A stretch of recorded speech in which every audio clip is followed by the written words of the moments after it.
Hi, Serhii. Thank you so much for joining me today. Before we dive in, I would love to learn a bit more about your background and also an introduction to Arcus. Yeah, thanks for having me, Madhu. Well, my personal background is I'm born and bred in Ukraine. And then in terms of my background, academically, I'm a mathematician. I studied mathematics in University of Exeter in England. And then first part of my career, I spent in traditional finance. It was hedge funds and family office. It was discretionary trading, mainly US equity markets. And after that, I dived in to building path, and I spent some time in fintech, both as chief product officer at Digital Bank, and then founded my first startup where we built financial wellbeing platform for employers and their employees. And now I'm in DeFi. We are building Arkis, and basically what Arkis is a digital asset prime brokerage.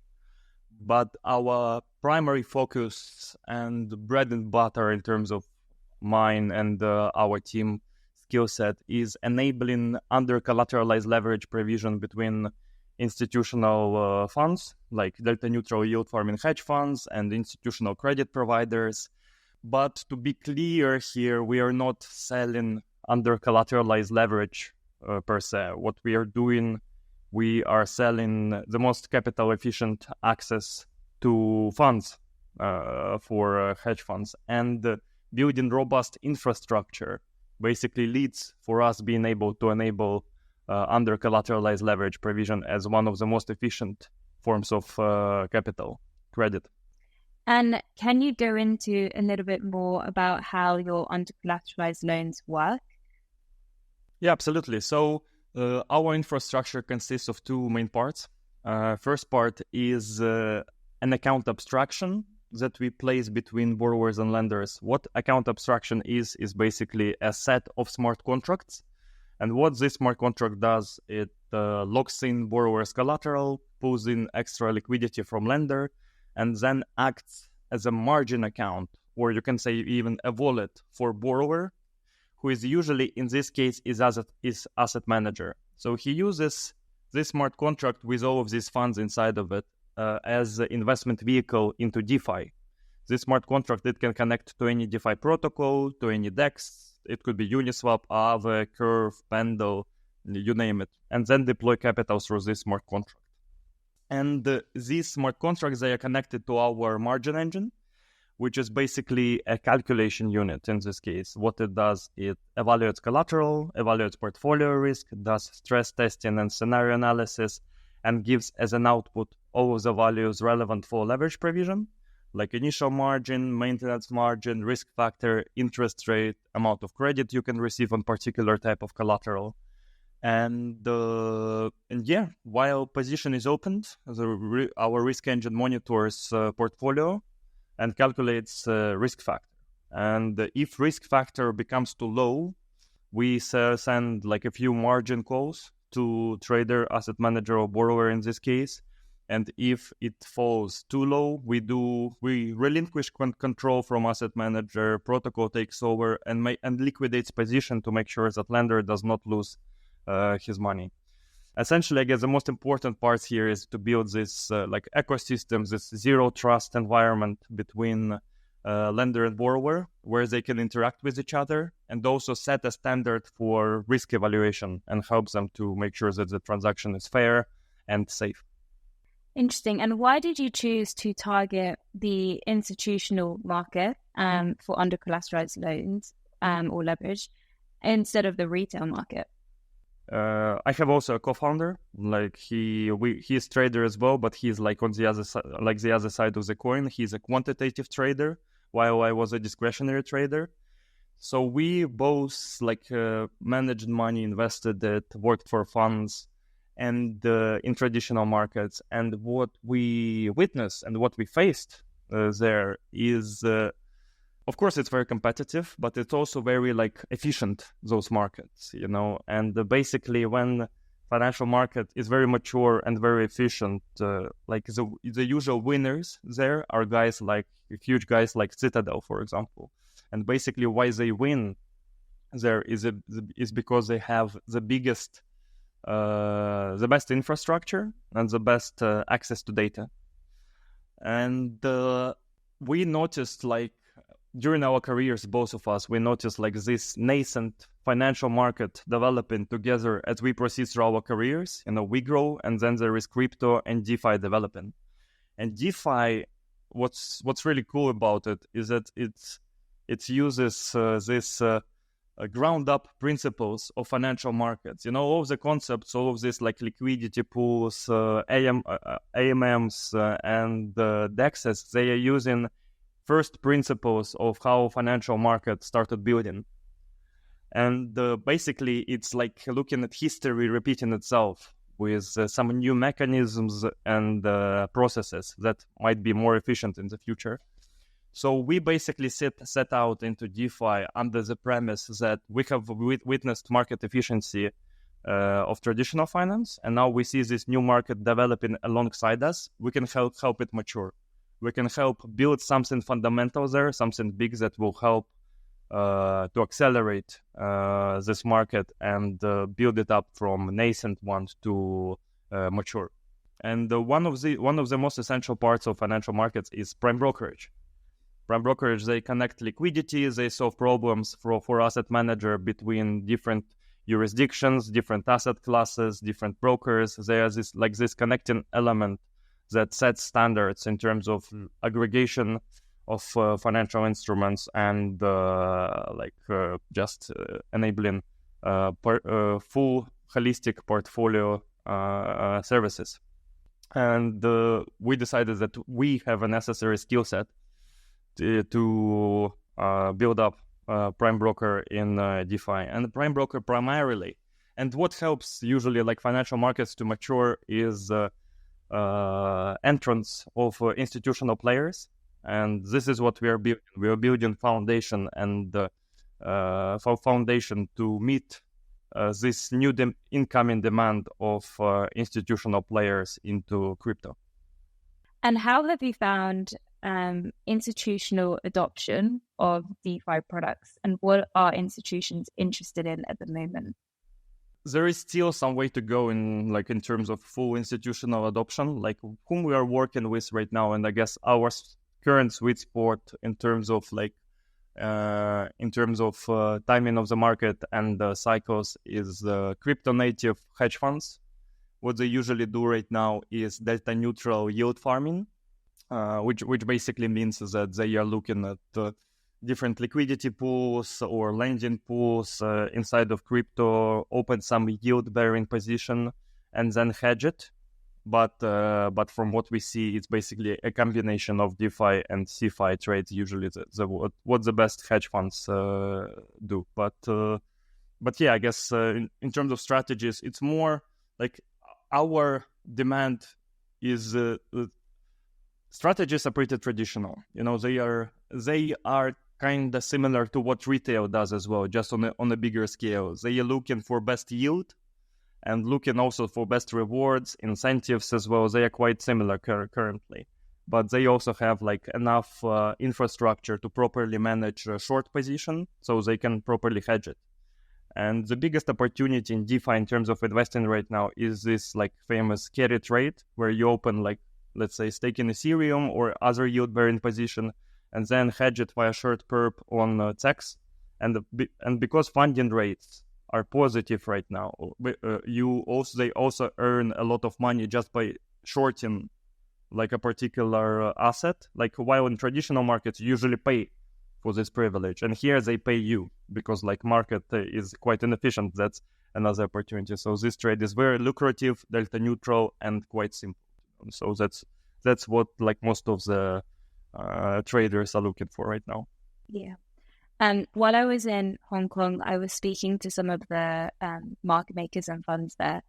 And yeah, I think one of their biggest priorities now that we are obviously heading into the bull market is literally just high yield. They were they wouldn't get out of bed for a 10% yield. They're looking for 100%. How have you seen strategies adapt when you're in a bear market versus a bull market? Yeah, actually, it's as I were mentioning, those strategies are very driven by funding rates.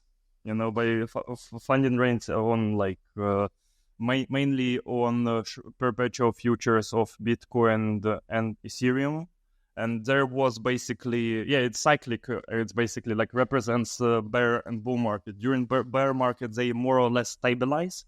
But in bull markets, like such as right now, it represents like a huge opportunity. Everyone comes back to earning on funding rates and basically migrating between simple DeFi yield farming versus shorting and earning like funding rates. So I would say that's the biggest difference. I guess with institutions coming into the blockchain space more, what have you found their minimum requirements to be? Because I know that there's a massive rise of permissioned DeFi at the moment. Do you see what do you see the space evolving into as institutions do come in more? For institutions, what I see, they do not really care about like interacting with super decentralized solution. Like they can even sign up for some. I guess the biggest, or one of the biggest sells right now for them is after FTX and Alameda is like self-custody, transparency solutions. That's the only thing that's important. So for us, the decision was in order to enable the best user experience and also to encompass like the benefits that has to be there after the calamities caused in the market, is that it should be a combination. Like it should be a combination of centralized and decentralized system. So, for example, in our case, everything that is related to flow of money, like interaction between like collateral management, borrower, lender, is all done through smart contracts. So it's all super transparent. You can see where assets go, where they sit. It's like also have this immutable rules inside of it, where like there is nothing else that can be done inside of this ecosystem, and no one can pull out money if they just want to do it. But in terms of risk management, our platform is centralized. Our margin engine is centralized because we are doing like quite complicated calculations, and we need a lot of like processing power in order to do, for example, stress testing and scenario analysis, calculate risk factor in real time. So we need much more computational power than blockchain can offer right now. So I would say for institutions to come in, they need this transparency. That's why they are looking at blockchain right now more and more at DeFi. But they also need like high performance of this. And I guess what else can I add here in terms of institutions and hedge funds that we are talking is they need capacity. The issue with DeFi right now and like is that there are basically like around 30 or 40 protocols that can handle institutional volumes, and you cannot put your money somewhere if you're going to make up like 50% of the market. It's too big of a risk. And what we need to do is to like increase capacity of DeFi. But this is, I guess, what we are trying to do here. We're also trying when you're talking to Zex hedge fund, they have billions assets under management. But when you're talking to DeFi hedge funds, they usually have between 50 and 100 million AUM. And what we're trying to facilitate here as well, we're trying to facilitate connect liquidity between Zexes and DEXes. Like, for example, we're currently integrating centralized exchanges onboarding with OKX and Bybit, for example. And what we will be able to do in the future, we will be able to give portfolio margin for both Zex and DEX portfolios. And, for example, collateralize assets on chain and provide leverage off chain. Or collateralize your Zex portfolio on your Zex account and provide you leverage on chain. And this is really good use case because a lot of huge hedge funds that we talk to, like we are talking to them about DeFi like user cases, and they are telling us, well, we've been looking at DeFi for so long, we really want to try it out, but currently, we are a huge hedge fund. It only makes sense for us to market make on Binance, let's say. And in terms of capacity, but they are telling us, if you would be able to collateralize some of our positions, we would use this credit to try out DeFi. Obviously, DeFi lending has been over-collateralized for a long time. And now you're starting to see some more under-collateralized, I guess, protocols coming out. Could you maybe dive into some of the other systems, like other protocols are using, under-collateralized protocols are using in order to provide under-collateralized loans, and then how your margin engine differs and why your margin engine is better? Yeah, well, I guess in a nutshell, what we're seeing right now in the market in terms of leverage provision is that most of the solutions that we see right now that are targeting this narrative are building more or less like retail products. But basically it's a vault. It's like you have a smart contract, you input investment strategy into there. It's completely fixed, it's completely looped, so it's easy to manage because like it's a single strategy inside of it, and you can provide leverage and be like make it relatively safe trade. And most of these solutions are completely decentralized, which is on one end it's good, it propagates all of the DeFi values, DAOs manage it, and etc. But it's inefficient in terms of like risk management. By putting your like risk engine completely on chain, you restrict yourself to quite simple amount of calculations and outputs that you can produce while evaluating portfolio risk. And what the route that we pursued, we decided from the beginning in terms of like building our product roadmap and product development that we wouldn't restrict ourselves by like any ideas of like super decentralization maxis and others. We told ourselves we were just going to follow our clients. So our product roadmap is completely driven by like early hedge funds that we're talking to in terms of what they need, what they are looking for. And what they are looking for is a robust risk framework and flexibility as well. And this flexibility involves that we cannot just give them a vault that they invest in and it will automatically invest for them. What we need to give them is basically, you can say an analogy is flexible vault. Basically a smart contract where they can manage a multiple of strategies, where they can have flexibility to open new positions, convert different cryptocurrencies into each other, migrate money between liquidity pools, and of course the best and my favorite use case is to move money between SEX and DEX position, because usually right now it's like almost all of the hedge funds have both, and they need to move money smoothly. And if what we are trying to do here, we are trying to understand portfolio risk of our client better than anyone else. So our approach is to build like a walled garden where we can encompass all of the features and all of the protocols that they need for trading, and give them enough flexibility and capital efficiency to trade with interesting amount of leverage and safe, but also provide on lending side of transaction safety and knowledge that protocol is taking care of it, that it's not just in hands of asset manager, but also protocol have some restrictions and looking after their money. This is the other side of the coin. So I described retail product, and I can tell you a little bit more about how it was done before on the institutional side. So during just before Alameda and FTX, I guess the best kind of credit that was existing in DeFi was completely uncollateralized credit. So there were protocols that would do off-chain due diligence, like give me your income statement, balance sheet, all right, you're a good guy. They built relationship with them, like proper investment banking kind of approach, relationship-based credit. And then they would send money straight to their wallets, completely uncollateralized. And it's for hedge fund, it's perfect, right? You get completely unencumbered money, you do whatever you want with them, and if everything good, you return it. But for lenders, this model is super risky. So after FTX, Alameda, a lot of these protocols lost a lot of money. So this kind of credit in such volumes has stopped. And there are multiple hedge funds that we are working with right now who lost their source of capital after this, the most flexible one. So that's what we are trying to substitute here. On one end, there are protocols that are too retail for them, like too strict. So we try to provide borrower a flexibility with trading. And on the other end, there are like credit protocols that are too unsafe, give too much freedom.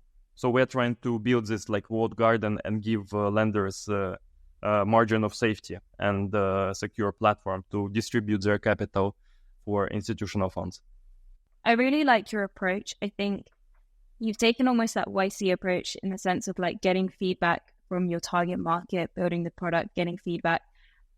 What I found with some more institutional protocols that I've been speaking with recently is I think they haven't necessarily had that feedback loop at the start.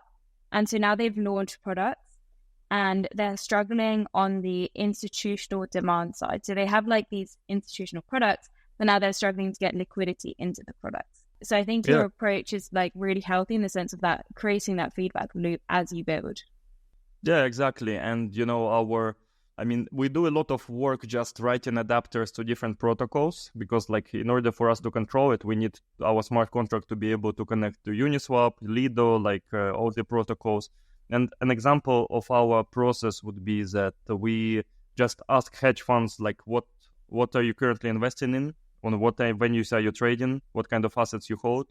And this gives us two of the most important bits of information, like what they can collateralize and where do they need leverage. So for example, like there is huge demand on Pendle right now. Yeah.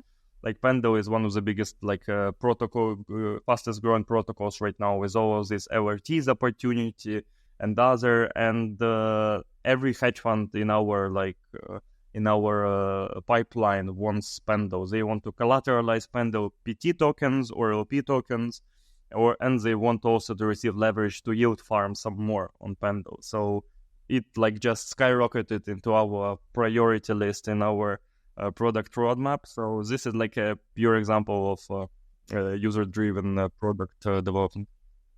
What are you excited about in the DeFi market, apart from Arcus? Because obviously you're going to be excited about that. But apart from Arcus, what are you excited about in DeFi? I am excited like about potential of DeFi when it will be able to properly connect with TradFi world. I think like 24/7 super transparent markets could do a good deal for many asset classes, not only cryptocurrency, but commodities, equities as well. And it's really cool to see like these new technologies being tried out and tested and implemented by big TradFi players like JP Morgan, Goldman Sachs. There is a lot of talk of RWA assets, about tokenized funds, and it's a very efficient vehicle, in order to distribute capital, to get it to retail as well, and to just improve flow of funds and transparency. I guess a good example of what it can do is you probably heard of Ecina, and as well, and I guess the beauty of Ecina is that it's a very simple product. They basically took one of the oldest hedge fund strategies in DeFi, put it into token, and called it a stablecoin. And now, they have their TVL has skyrocketed. Why did it skyrocket? It skyrocketed because it's a very simple and of course, there was a lot of marketing, a lot of hype, but it's a very simple and efficient tool to invest into this kind of strategy. And you can do this with a lot of funds, ETFs, portfolios. You can tokenize everything and make this access very efficient. And it will turn into an asset class of its own as well. When you can trade with ETFs and also tokenize these trading strategies, it creates new markets. And I guess possibilities are quite limitless. And I guess in this connection, what I would love for us to be able to contribute in the future is to be able to collateralize all of these potentially tokenized funds, provide more capital on them, and also do cross asset portfolios. Like, I don't know, for example, collateralize your golden reserves in some bank if you tokenize them, for example, and give you leverage for some additional DeFi trading, or vice versa. You can like collateralize your DeFi portfolio and invest in some safe asset like gold or oil commodity. I don't know, like this. So I'm particularly excited about what tokenization and DeFi can do for connection of all asset classes in the world, basically. What, in your mind, do you think is required to build a good DeFi product, particularly with your traditional finance experience? How do you think about evaluating DeFi products that you see? I think many DeFi teams are focusing too much on like growing TVL, like building interesting features, and sometimes forget about security. And this is something that we are very, very savvy about, is that, for example, we're at an inflection point right now. We have started launching our first transactions for the past 6 weeks. And this is basically where you grow, where you test out your user cases, find your product market fit, and start to grow. And this is the most important period for us not to get to when we're starting to turn more and more eyeballs, when we're having our own spotlight and actually starting to move institutional money. We're becoming a target.